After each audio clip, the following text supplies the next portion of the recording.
The notification flashed on my screen. Performance review, completed. My heart raced as 5 months of 18-hour days culminated in this moment. I'd single-handedly doubled our processing efficiency, saving the company millions. The new manager, Derek, leaned against my cubicle, smirking. Your productivity spike is an anomaly. Bonus denied. The room spun as my financial plans for Mom's surgery evaporated. Silently, I handed over my badge. 3 weeks later, at dawn, their system flatlined. The COO went pale, whispering, "Please, Kennedy.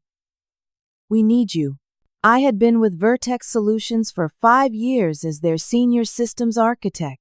The company processed billions of dollars in transactions daily through proprietary trading software that I knew better than anyone. I had helped build it from the ground up, nurturing it like my own child. Every line of code felt familiar, every function a reflection of countless late nights and early mornings. But lately, my focus had shifted. My mother's health had been declining rapidly. The doctors had recommended a specialized surgery that insurance wouldn't cover. The procedure cost $90,000, an amount that would have been impossible for me to manage on my regular salary. But then came the acquisition. Meritech bought Vertex 6 months ago, bringing in new management, including Derek Williams, a tall, sharp-featured man with cold eyes and a Harvard MBA he mentioned in every conversation. He strutted through the office like he owned the place, which I suppose technically he did now. "Kennedy, we need to increase processing speeds by 40% this quarter," he had announced during his second week. The team had exchanged nervous glances. Nobody thought it was possible. "I can do it," I said, not out of arrogance, but because I had already been working on an algorithm that could potentially revolutionize our system architecture. It wasn't ready yet, but with enough time and effort, I believed it could work. "Bold claim," Derek had replied with a raised eyebrow. "I'll be watching." For the next 5 months, I lived at my desk. My apartment gathered dust as I arrived at dawn and left well after midnight. I subsisted on vending machine snacks and coffee. My teammates Taylor and Abigail took turns bringing me actual meals and making sure I went home to shower occasionally. "You're going to burn out," Taylor warned, leaving a sandwich on my desk one evening. "It's worth it," I said, not looking up from my screen. Jessica promised record bonuses this year if we hit these targets. Jessica had been my boss for 4 years before the acquisition. She understood the system and valued my work. But Meritech had demoted her, placing her under Derek while bringing in his former colleagues from his previous company. The algorithm was my masterpiece. I rebuilt our core processing functions from the ground up, creating pathways that no one had considered before. When I finally implemented it, the results were immediate. Processing time dropped by 58%. The system could handle double the load with greater stability. "This is incredible," Abigail whispered, watching the performance metrics climb on our monitoring dashboard. I finally allowed myself to feel hopeful. With the bonus structure Jessica had shown me, this performance would earn me well over $100,000, enough for Mom's surgery and recovery care.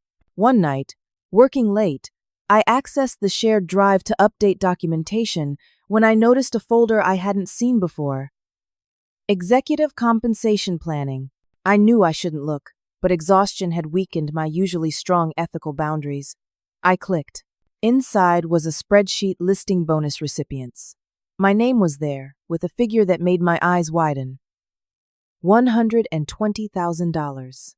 But a red line crossed through it, with a note. Reallocate. D.W. Puzzled, I dug deeper and found an email chain that made my blood run cold. Derek had redirected my bonus, splitting it among 3 former colleagues he'd brought from his previous company, people who had contributed nothing to our recent success. "Kennedy's technical skills are valuable," he had written, "but we need to secure loyalty from strategic personnel. She's not going anywhere." I closed the documents, my hands shaking with rage and betrayal. The money I had worked myself to exhaustion for, the money my mother needed for her surgery, was being handed to Derek's friends as a loyalty payment. The changes at Vertex weren't limited to my situation. Loyal employees who had been with the company for years were being sidelined while Derek's former colleagues received promotions and choice assignments. The culture was shifting beneath our feet. I tried addressing the issue through proper channels first. Human resources had always been responsive under the previous management. I scheduled a meeting with Amanda from HR, armed with documentation of my contributions. "These are impressive numbers," Amanda admitted, scanning my performance metrics. "But bonus allocation is ultimately a management decision. Derek has a broader perspective on strategic personnel requirements." "Strategic personnel requirements?" I repeated. "The algorithm that saved the company millions was my work, not the work of people who've been here for 3 months. Amanda's smile tightened. "I understand your frustration, but the decision is final." Next, I tried to gain an ally in Stephanie Andrews, the COO who had remained after the acquisition. Stephanie was known for her fair but distant management style. She rarely visited our floor, but occasionally I'd seen her observing our team from the glass-walled conference room. I managed to get 2 minutes with her after a company meeting. "Miss Andrews, I'd like to discuss the bonus allocation process," I began. She glanced at her watch. "I trust Derek's judgment on these matters. He's been brought in specifically to restructure the department. But the performance metrics clearly show, Kennedy, I appreciate your passion, but these decisions involve factors beyond individual performance. If you'll excuse me, I have another meeting." Meanwhile, Derek grew bolder.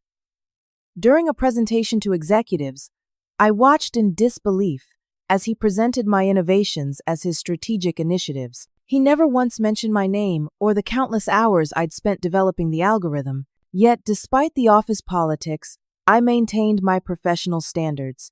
When critical system errors occurred that baffled the rest of the team, I still worked through the night to fix them.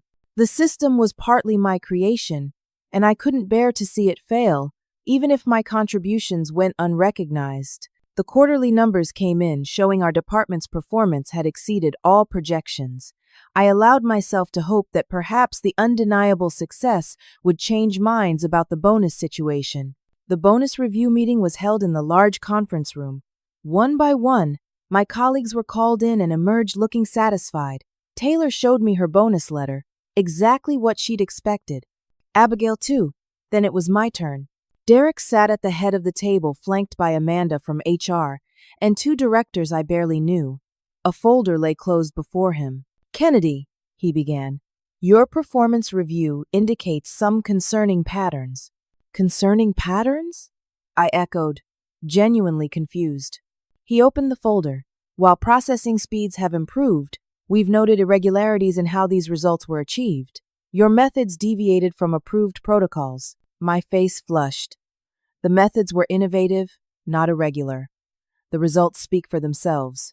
"Innovation must occur within established parameters," Derek replied smoothly. "Furthermore, there are questions about the sustainability of these improvements. Your productivity spike appears to be an anomaly rather than a reliable trend." Amanda nodded in agreement, though she avoided eye contact. "Therefore," Derek continued, "we've determined that you don't qualify for a performance bonus this cycle." The injustice of it struck me like a physical blow.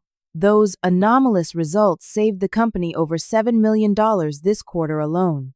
"That figure hasn't been verified," Derek countered. "We appreciate your contributions, Kennedy, but the decision is final. We expect you to continue your work with the same dedication." I walked out of that meeting in a daze. In the hallway, I leaned against the wall, trying to process what had happened. My phone buzzed with a message from the hospital confirming my mother's pre-surgery appointment. An appointment for a surgery we could no longer afford. That evening, while running diagnostics to distract myself, I discovered something that turned my confusion to alarm. Several key security protocols I had designed had been disabled or removed entirely. The changes were recent and had been authorized by Derek's credentials. These modifications created dangerous vulnerabilities in the system, particularly around the financial transaction processing core. I documented the issues immediately and drafted an urgent email. But as my finger hovered over the send button, A terrible suspicion formed in my mind. What if these weren't mistakes, but deliberate changes? And if I reported them, would I even be believed, or would it be another anomaly to be dismissed? The next morning, I attempted to appeal the bonus decision. I compiled a comprehensive document tracing the development of the algorithm, including timestamps of my access to the system, commits to our code repository, and before and after performance metrics. The evidence was irrefutable. I requested a meeting with upper management, but my emails went unanswered. When I tried to schedule time directly with Stephanie Andrews, her assistant informed me that she was booked solid for the next 3 weeks. Meanwhile, I began noticing other troubling patterns. Financial data from certain high-value clients was being routed differently through our system. When I investigated, I discovered Derek had created a separate processing pipeline for these accounts, one that bypassed several standard verification steps. More disturbing still, I found evidence that performance data was being selectively edited before being included in company reports. Transactions processed by Derek's former colleagues showed artificially improved metrics, while departments not under his direct control seemed to underperform despite raw data suggesting otherwise. The office atmosphere grew increasingly hostile. People who had once been friendly began avoiding me. I overheard snippets of conversation about my attitude problem and how I was resistant to new management styles. "Don't take it personally," Taylor advised during a rare moment when we could speak privately. "Derek's been telling everyone you're difficult and uncooperative." "Why would people believe that?" I asked. "I've worked with most of them for years," Taylor sighed. "People protect their own interests. Nobody wants to be on the wrong side of the new management." The system warnings continued to multiply. Error rates in transaction processing increased by 12%. Security audit logs showed unauthorized access attempts that weren't being investigated. When I flagged these issues in the team chat, they were acknowledged with a brief, "We'll look into it," but never addressed. My health began to suffer. I developed insomnia, lying awake worrying about both the system's integrity and my mother's health. I lost weight as my appetite disappeared. Dark circles formed under my eyes, and my hands occasionally trembled from too much coffee and too little rest. In desperation, I reached out to my former mentor, Professor Martin, who had taught my advanced computing systems course in college. We met for coffee on a Saturday morning, the first time I'd left my apartment for a non-work reason in weeks. "You look terrible," were his first words to me. "Thanks," I replied dryly. "It's been a rough few months." I explained the situation, trying to stick to facts rather than emotions. Professor Martin listened intently, occasionally asking clarifying questions. "It sounds like classic corporate politics," he said finally. "New management brings in their people, pushes out the old guard. It's unethical but common. But the security risks they're introducing are serious," I insisted. "If there's a major failure, it could affect markets beyond just our company." "Have you documented everything?" he asked. "Obsessively." "Good. Keep doing that. Send formal warnings through official channels. Create an evidence trail." "But," he hesitated. "But what?" "Be prepared to walk away, Kennedy. Some battles can't be won from the inside." I didn't want to hear that. Vertex had been my professional home for 5 years.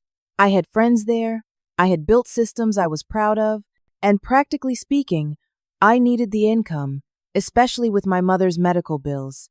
Back at work on Monday, I sent a formal email detailing the security vulnerabilities and their potential consequences. I copied Stephanie, Amanda from HR, and the company's risk management team. I kept the tone professional and focused on system integrity rather than personal concerns. The response was a meeting invitation from Amanda. When I arrived, Derek was there too, his face tight with controlled anger. "Your email has raised concerns," Amanda began. My hopes lifted momentarily. "Concerns about your willingness to be a team player," she continued. My heart sank. These accusations about system vulnerabilities seemed designed to undermine confidence in the new management structure, Derek added. "They're not accusations, they're documented facts," I countered, opening my laptop to show them the evidence. The The system is compromised in multiple ways. Our technical team has reviewed the system thoroughly, Derek said dismissively. These so-called vulnerabilities are simply part of our more streamlined approach to processing. Who reviewed it? I demanded. I am the technical team. I built half these systems. Kennedy, Amanda interjected in a placating tone. We value your historical contribution, but Vertex is evolving. Change can be difficult to accept. I realized then that this meeting wasn't about addressing my concerns. It was about silencing them. That evening, staying late as usual, I accidentally accessed a server I rarely used. A document caught my eye. Staff Transition Strategy, 2024 to 2025. It wasn't marked confidential, so I opened it, telling myself I was just being thorough in my system checks. What I found made everything suddenly, horribly clear. Derek had a systematic plan to force out veteran employees like me. The document detailed how to extract institutional knowledge before replacing experienced staff with junior employees at lower salaries. It included tactics like performance review pressure, responsibility without authority, and selective resource allocation, all things I had experienced firsthand. My name appeared in a list of priority knowledge extraction targets, with a timeline that showed my planned departure in the next 6 months, after I had fully documented the system architecture and trained my replacement. I closed the document and sat in the empty office, the blue light from my monitor illuminating my shaking hands. I had been loyal to this company for 5 years, working holidays and weekends, sacrificing my personal life. And this was how they repaid that loyalty. I was nothing but a resource to be drained and discarded. The final bonus review meeting was scheduled for the following Tuesday. After discovering the transition strategy document, I spent the weekend preparing my case. I gathered irrefutable evidence of my contributions, the security issues, and the performance manipulation. I was done being diplomatic. The meeting room felt tense when I arrived. Derek sat with Amanda and 2 executives from Meritech, whom I recognized but had never formally met. To my surprise, Stephanie Andrews, the COO, was also present, looking impatient. Let's make this quick, Derek began. Kennedy, we've reviewed your appeal regarding the bonus decision. Our position remains unchanged. I'd like to present new information, I said, connecting my laptop to the projector. Derek frowned. That won't be necessary. This meeting is simply to inform you of our final decision. With all due respect, I replied, looking directly at Stephanie.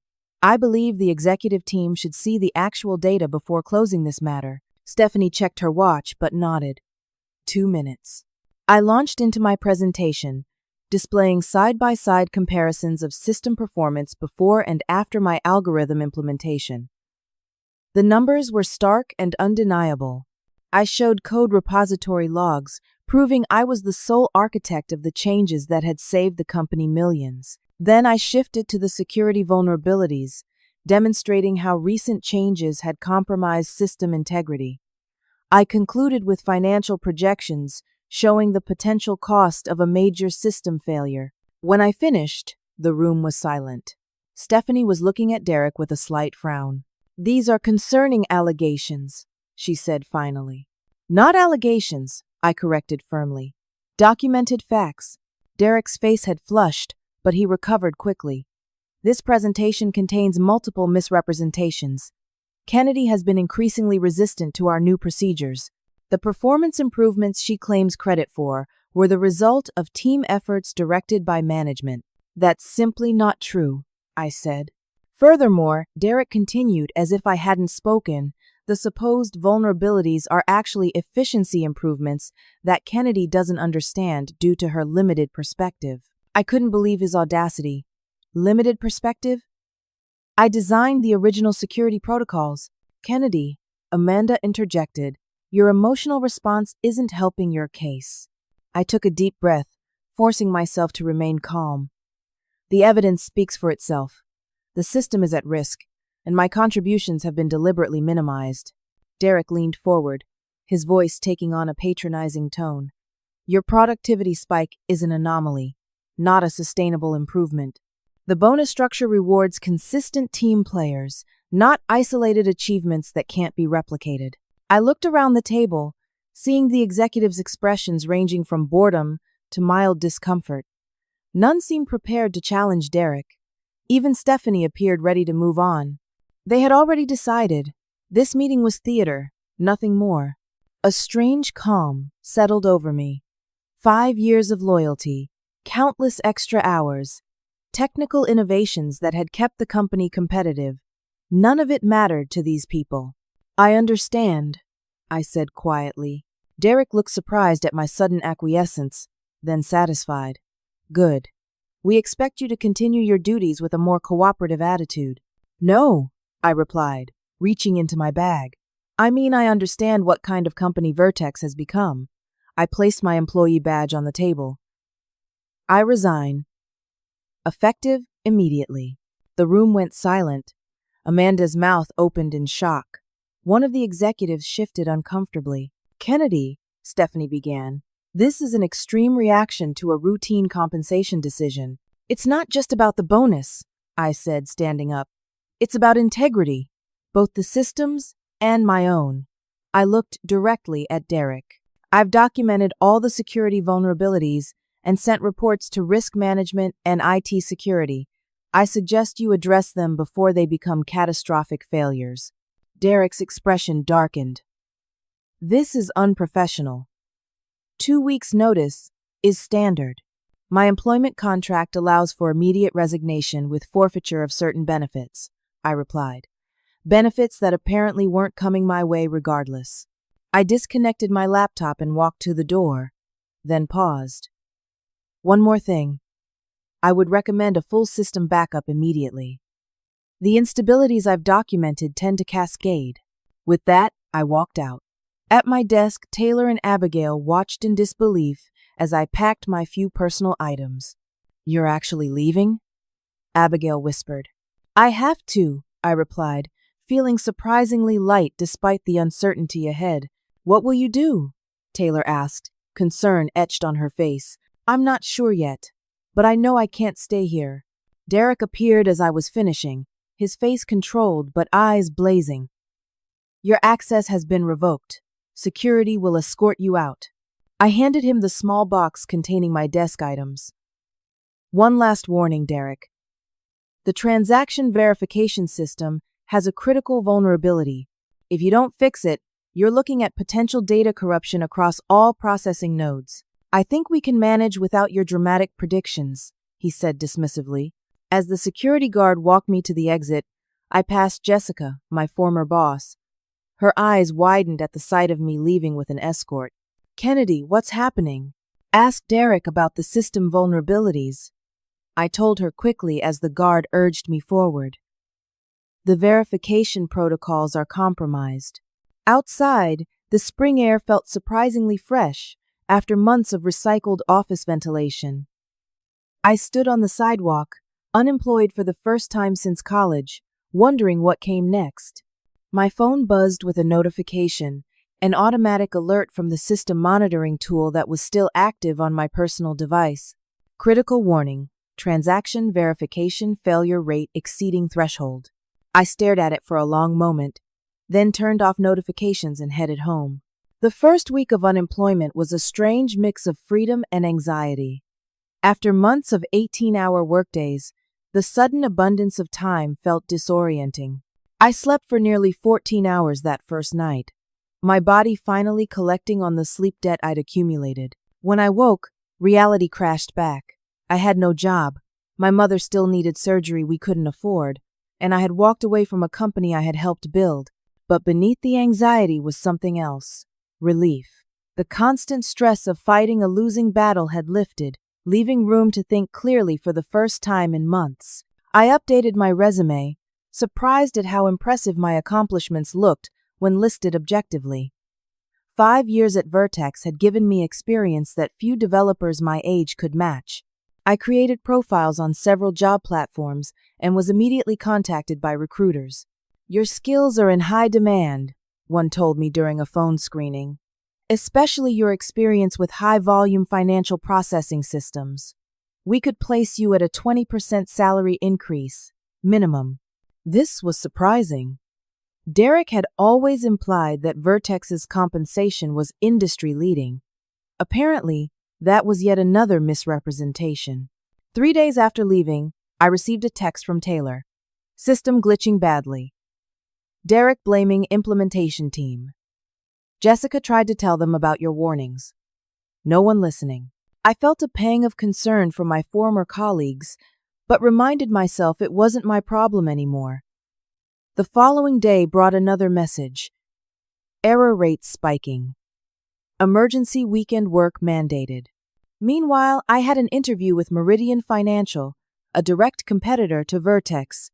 The technical interview was challenging but fair, and I found myself enjoying the intellectual exercise after months of political battles. Your system design solutions are impressive, the senior architect told me afterward. And frankly, we've been trying to figure out how Vertex achieved their processing speeds last quarter. Was that your work? I nodded, careful not to reveal proprietary information while still owning my achievements. I designed and implemented the core architecture changes. We'd like to make you an offer, he said. The compensation package would be significantly above your previous position. As I was considering this opportunity, an old colleague reached out. Dominic had left Vertex 6 months earlier, just as the Meritech acquisition was completing. You finally escaped, he said when we met for lunch. I was wondering how long you'd last under the new regime.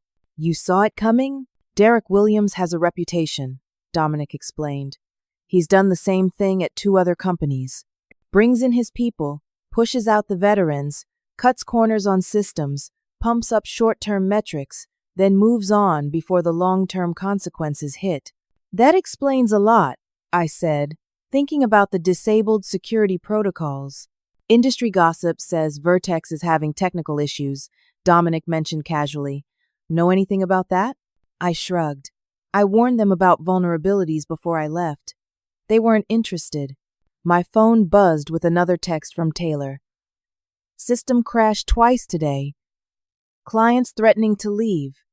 Derek telling everyone you sabotaged something. My blood ran cold. He's blaming me for the failures, I told Dominic. Classic deflection, Dominic replied. Are you worried? I should be, I said slowly. But I documented everything. Every warning, every vulnerability report, all with timestamps and receipts. The accusations became public the following day. An industry blog published a piece about Vertex's technical difficulties, with an anonymous source claiming a disgruntled former employee had deliberately compromised the system before leaving. Though I wasn't named, it wasn't difficult to figure out who they meant. My phone began ringing with calls from former colleagues and industry contacts, asking if I'd seen the article. This could damage your reputation, Professor Martin warned when I called him for advice. Financial technology is a small world. What should I do? I didn't sabotage anything. I tried to prevent this exact situation, document everything, and maybe consult an attorney. Defamation is serious, even by implication. I followed his advice, organizing all my communications about the system vulnerabilities into a chronological record. I had sent 14 separate warnings over 2 months, all ignored or dismissed. I had records of meetings where I had raised concerns, and timestamps showing the vulnerabilities were introduced after changes authorized by Derek, not me. While gathering this evidence, I continued monitoring industry news. Reports emerged that Vertex was experiencing significant processing delays affecting client transactions. Their stock price dropped 8% in a single day. Then came the analyst report.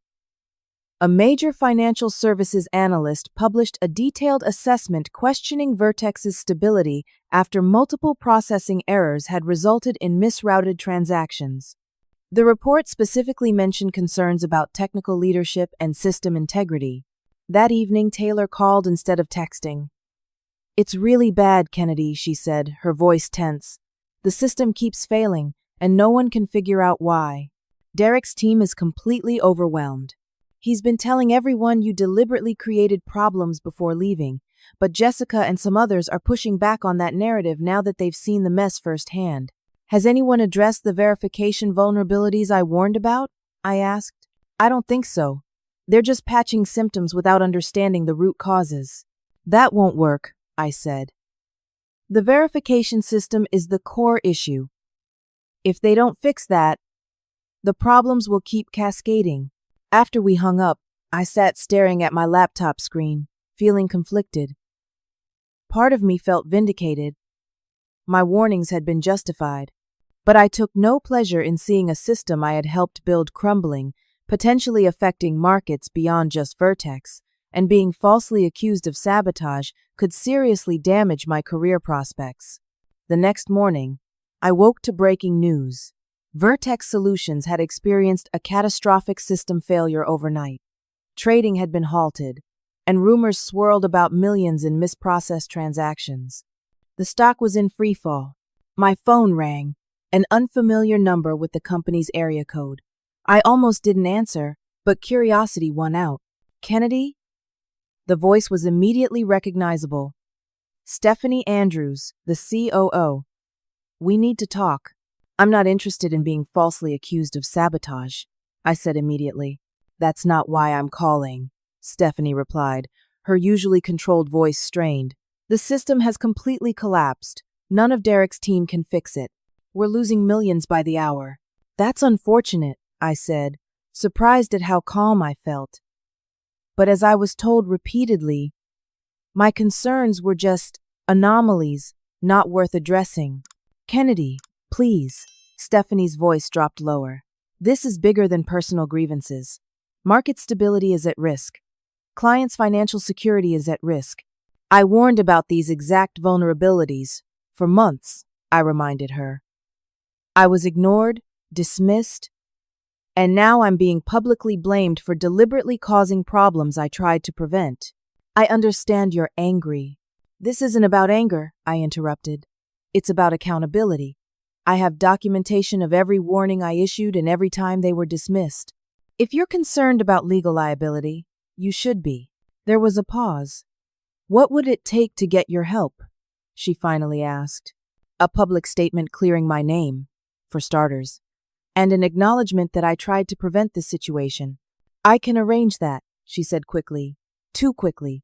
The situation must be truly dire. I'll need to see the current system logs before I commit to anything, I added. And I'll want my attorney present for any discussions about involvement. We arranged a meeting for that afternoon. I contacted a lawyer specializing in technology and employment issues who agreed to accompany me. I also backed up all my evidence to multiple secure locations. If they were desperate enough to call me, they might also be desperate enough to try accessing my personal devices. The Vertex building looked the same from the outside, but the atmosphere inside was chaotic. Security escorted us directly to the executive floor, bypassing the open workspace where I had spent so many hours. Through glass walls, I could see clusters of stressed-looking employees gathered around monitors, some appearing as if they hadn't slept in days. Stephanie met us in the conference room, along with Jessica and the company's general counsel. Noticeably absent was Derek. Thank you for coming, Stephanie began, the dark circles under her eyes testament to the crisis. As I mentioned, we're experiencing a significant system failure. My attorney spoke first. Before my client considers providing any assistance, we need to address the accusations made against her. The general counsel shifted uncomfortably. No formal accusations have been made by the company. Derek Williams has clearly implied to both staff and industry contacts that Kennedy deliberately sabotaged the system, Jessica interjected. I've heard him say it myself.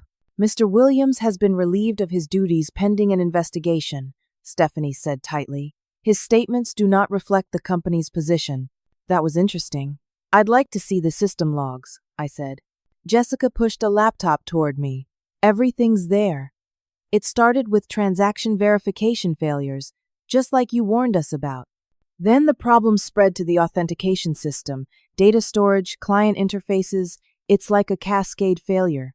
I began reviewing the logs, quickly identifying the progression of failures. The disabled security protocols had indeed created the vulnerabilities I had predicted. Unchecked transaction requests had corrupted the verification tables, which then corrupted the authentication system, which in turn allowed unauthorized access to core functions. It was a classic cascade failure that could have been prevented with proper controls. "Can you fix it?" Stephanie asked after I had been silent for several minutes. "Potentially," I said, "but it would require a full system reset and rebuilding the verification architecture from secure backups, assuming those backups exist and haven't been corrupted." "How long would that take?" "Several days, at minimum, and I'd need full access and authority." "Done," Stephanie said immediately. "Whatever you need." My attorney raised a hand. "We'll need to discuss terms. My client has been accused of damaging this system. Any involvement now could be construed as an admission of responsibility, unless we have clear documentation otherwise. I'll also need written confirmation that the vulnerabilities were introduced through changes authorized by Derek Williams, not me," I added. "I have the evidence to prove it." The general counsel looked uncomfortable but nodded. "We can prepare appropriate documentation." "There's one more thing," I said, closing the laptop. "I want access to the meeting recordings." "What recordings?" Stephanie asked, looking genuinely confused. "Vertex records all management meetings for compliance purposes," I explained, "including the ones where I warned about these exact vulnerabilities and was dismissed." Jessica nodded confirmation. "It's true. All meeting room systems automatically record unless specifically disabled." "Those recordings would clearly show that I tried to prevent this situation," I continued. "I want them preserved and made available to me." After some legal back and forth, agreements were signed. I would help restore the system as an independent consultant at an hourly rate that made my attorney smile. Vertex acknowledged that the system vulnerabilities were not my doing and promised a public statement clearing my name. Most importantly, I would have access to all documentation proving I had tried to warn them about the impending failure. As we prepared to leave the meeting, Taylor burst into the room, looking frantic. "The main database is corrupting," she said. "We're losing client transaction history." "I need access now," I said, turning to Stephanie, "before there's nothing left to save." Within an hour, I was set up in my old department, surrounded by anxious faces, including many who had avoided eye contact during my final weeks at the company. Now they watched hopefully as I began the painstaking process of diagnosing the full extent of the damage. The situation was even worse than I had imagined. The core transaction database was indeed corrupting, with cascading effects throughout interconnected systems. Derek's team had attempted multiple patches without understanding the fundamental architecture, creating new problems with each fix. "We need to isolate the verification system completely," I instructed Taylor and Abigail, who had volunteered to assist me, "then rebuild it from the last clean backup." "When was that?" Abigail asked. I checked the backup logs. 2 weeks ago, before the worst of the efficiency improvements were implemented. We worked through the night, methodically shutting down compromised systems and preparing for the rebuild. During a brief break, Stephanie brought me coffee and an unexpected apology. "I should have listened to you," she said simply. "Yes, you should have," I agreed, too tired for diplomacy. The warning signs were clear. Derek was very convincing, she said, not quite meeting my eyes. He had impressive credentials and came highly recommended. "Credentials and recommendations don't build reliable systems," I replied. "Experience and integrity do." She nodded slowly. "The board has called an emergency meeting for tomorrow morning. They want an explanation for how this happened." "Show them the meeting recordings," I suggested. "The ones where I specifically predicted this exact failure scenario." The look that crossed her face suggested those recordings would indeed be reviewed. And Derek's professional future was likely as corrupted as the databases he had compromised. By dawn, we had isolated the damaged systems and begun the restoration process. It would take days to fully rebuild, but the immediate bleeding had stopped. I sent Taylor and Abigail home to rest, while I documented the recovery plan for the teams that would continue the work. As I was finishing, my phone buzzed with a news alert. Vertex Solutions names new chief technology officer following system failure. The article mentioned Derek's departure and the company's commitment to restoring system integrity with leadership from experienced technical personnel. Another notification followed. An email from Meridian Financial confirming their job offer with compensation that far exceeded anything Vertex had ever paid me. For the first time in months, I felt myself smiling. Perhaps this crisis had been a blessing in disguise. The Vertex recovery took 9 days of intensive work. I maintained my independent consultant status, working alongside rather than for the company.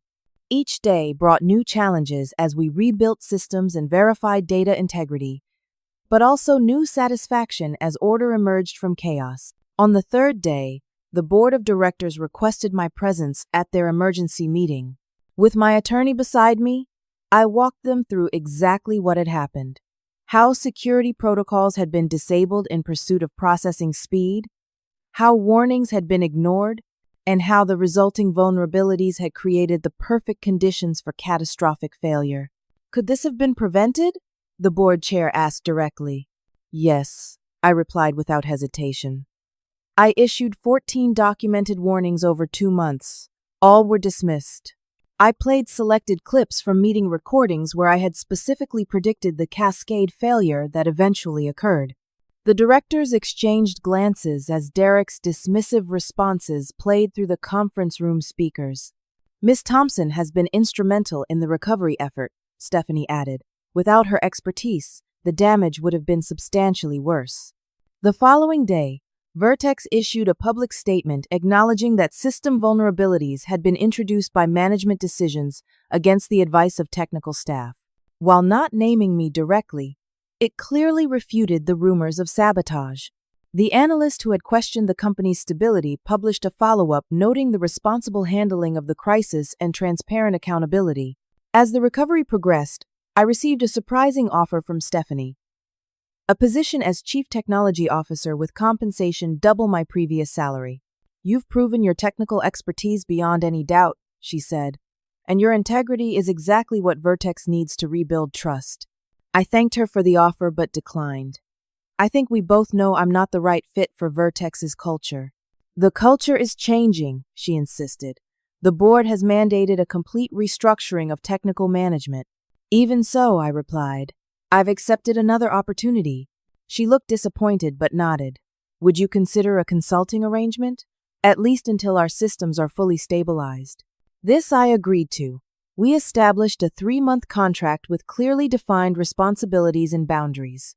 The arrangement would provide me with additional income while I transitioned to my new role at Meridian, and it would give Vertex access to my knowledge of their systems during the critical rebuilding period. With my financial situation improving dramatically, I was finally able to schedule my mother's surgery. The procedure went well, and seeing her begin recovery brought a sense of relief that overshadowed everything else. You seem different, she observed from her hospital bed, a week after the surgery, more confident. I feel different, I admitted. Standing up for myself was harder than I expected, but also more rewarding. During the final phase of Vertex's recovery, an unexpected opportunity presented itself. Taylor and Abigail had both become disillusioned with the company during the crisis and its aftermath. We've seen how things really work now, Taylor told me during one of our consulting sessions. It's hard to unsee it. Abigail nodded agreement. And we've also seen what's possible when technical decisions are made by people who actually understand the systems. An idea had been forming in my mind for several weeks. What would you think about starting something new? A consulting firm specializing in financial system architecture and security. Their enthusiasm was immediate and genuine. We began planning during off hours, developing a business model that leveraged our complementary skills. I would bring technical architecture expertise, Taylor would handle client relationships, and Abigail would focus on security implementation.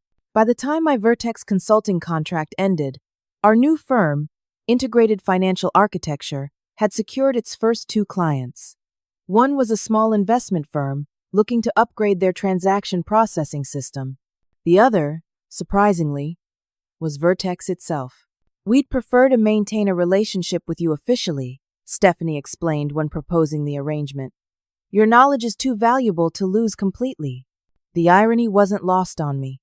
3 months earlier, they had dismissed my expertise as anomalous. Now they were willing to pay premium consulting rates to maintain access to it. Our firm grew quickly. Within 6 months, we had hired 2 additional engineers and moved into proper office space. Our reputation for building secure, efficient systems attracted clients disillusioned with the corner-cutting they had experienced elsewhere. At a financial technology conference a year after the Vertex crisis, I encountered Derek Williams. He was representing a small startup, several steps down from his previous executive position. He avoided eye contact when he saw me, quickly changing direction to avoid passing near our company's booth. "Isn't that your former boss?" asked Dominic, who had recently joined our team after leaving his previous position. "Former boss, yes. Never a leader," I replied, feeling neither anger nor satisfaction, just a quiet recognition of how different our paths had become. That evening, I joined my mother for dinner. Her recovery had been complete, and she had returned to teaching with renewed energy. "I was worried about you for a while there," she admitted, as we shared dessert.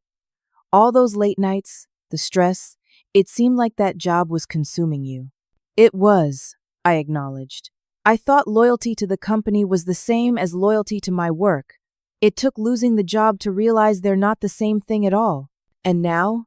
I smiled, thinking about our growing firm, our satisfied clients, and the team we were building based on mutual respect and genuine expertise. Now, I understand that real success isn't just about technical solutions or financial rewards.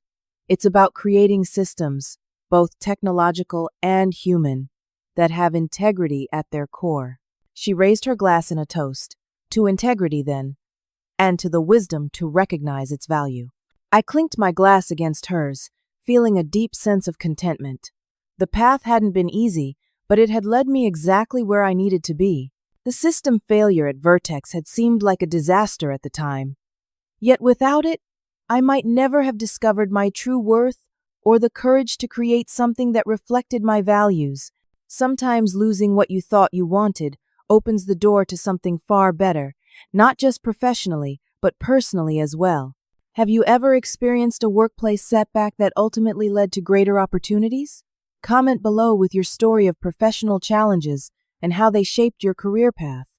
If you found Kennedy's journey inspiring, please like this video and subscribe to our channel for more stories of triumph over adversity. Share this video with someone who might need encouragement while facing their own workplace challenges. Thank you for listening, and remember that sometimes the end of one chapter is just the beginning of a better story.